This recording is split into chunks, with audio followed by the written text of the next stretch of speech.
Bro, lu bisa hilang kayak Jack Ma dihajar si Jinping karena lu sisa manusia yang menentang dan menantang terang-terangan ekspansi komunis Tiongkok yang pakai pendekatan ekonomi setelah Trump ditaklukkan globalis. Lu target berikutnya. Ini mungkin kalimat terdengar nadanya bercanda yang diucapkan mitra saya sambil makan siang di Kayon Ubud 2 minggu yang lalu. Namun sesungguhnya kalimat panjang tersebut bukan candaan. Dia mengucapkan dengan serius. Banyak orang tidak percaya bahwa economic approach adalah cara soft power menaklukkan banyak wilayah dalam ekspansi menaklukkan sebuah negara yang ada dalam buku di Lemhanas yang diajari dengan istilah kolonialisasi 5.0. Pengajarnya dulu adalah mentor saya, pejabat senior dunia intelijen pensiunan bintang 2. Kemarin dia pun kembali menanyakan status di sosmed IG terbaru saya yang mengupload karikatur bergambar seorang terpidana akan dihukum mati dengan kepala bola lampu, yang mana semua yang hadir dan yang menghakimi serta yang mengeksekusi adalah berkepala lilin, dengan kalimat di pojok kiri yang arti sederhananya adalah mereka berusaha menjatuhkan kamu karena kamu berbeda, di mana kalimat di bawahnya ada kalimat tambahan dari Bosman.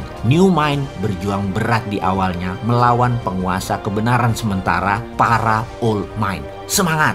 Maka saya berkata kepada mitra saya bahwa ke depan informasi yang Bosman akan berikan masuk ke sesi kedua dari cara cerdas bernegara yang sudah hampir 500 video kita terbitkan dan tuliskan ini selama 1,5 tahun. Sesi kedua ini lebih merincikan Mardigu Nation, sebuah konsep bernegara new mind. Kita tahu old mind dan old system doesn't work, harus diubah, diganti, diperbaharui. Untuk proses itu semua, yaitu sebelum perubahan terjadi maka harus ada ABC, awareness before changes. Changes, perubahan tidak mungkin ada tanpa diawali dengan awareness atau kesadaran. 500 informasi video awal adalah awarenessnya dan seri berikutnya adalah perubahannya. Ini akan menantang hegemoni kekuasaan dalam taraf pemahaman atau keilmuan. Namun tidak apa-apa, ini hanya knowledge baru yang penting untuk generasi yang tidak tahu apa itu P4, tidak pernah ditatar bernegara, tidak kenal PMP secara rinci, tidak mengerti sejarah bangsa dan negara Indonesia secara detail, memahami pondasi negara Undang-Undang 45 dan Pancasila tidak juga paham, diberikan informasi kekinian oleh kita dengan gaya populer, dan ini akan berlanjut 500 video ke depan. Kita mulai dengan kemungkinan video ini di take down atau serial-serial berikutnya di take down. Maka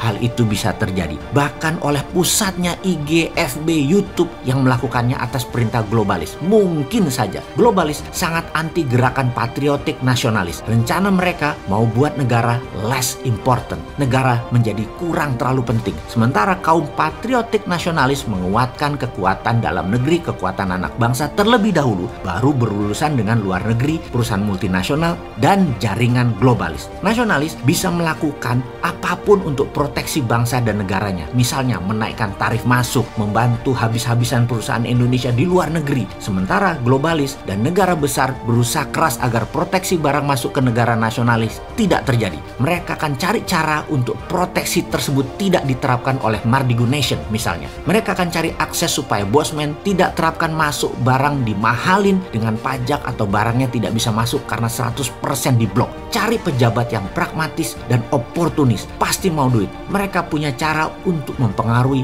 individu. Dan kita tahu yang dahsyat adalah mereka sudah kendalikan media mainstream dunia yang mana akan digunakan untuk menekan kaum patriotik nasionalis dari memperlihatkan keburukan penguasa mereka yang mereka target karena tidak nurut, lalu memperlihatkan kebaikan produk mereka dan manfaat kerjasama dengan globalis tersebut. Berulang-ulang melalui media mainstream dunia yang di setiap negara mereka punya relay penyambung beritanya. Lihat saja media utama di Indonesia selalu merelay apa perpanjangan tangan media mainstream dunia di dalam memberitakan sebuah informasi. Tidak akan mungkin punya jurnalis di semua negara lalu melakukan reporting langsung atau analisa langsung. Muahal bos, enaknya merelay, menyambungkan berita utama dunia yang hanya ditranslate mentah-mentah bahasanya. Jadi kalau mereka ingin COVID misalnya diberitakan menakutkan, di Italia ada lockdown menakutkan, di Wuhan orang bertumbangan di jalan bagaikan zombie, mereka bisa putar di mana-mana seperti di awal tahun 2020 kemarin, dan segera seluruh dunia menyebarkan berita ini dan menakut-nakuti seluruh dunia dengan cara yang sama. Sekarang Trump rubuh dan berita COVID menjadi lokalan. COVID menjadi pandemi berhasil hilang karena pemerintah setempat pintar. Kalau tak terkendali ya karena cara pengelola pandemiknya Sebenarnya salah, tapi pelepasan COVID pertama dan niat mereka kendalikan dunia saat ini sudah selesai. Tujuan mereka sudah tercapai. Mereka saat ini memanen hasilnya. Itulah masalah patriotik nasionalis yang berhadapan dengan negara besar, negara superpower, dan globalis. Jadi kita bagaimana? Ikuti para globalis dan negara besar, takluk dengan GBHN negara kuasa, atau ikut rencana kerja perusahaan global nasionalis? Kita, kaum patriotis nasionalis Sontoloyo, tidak akan kita lawan mereka semua.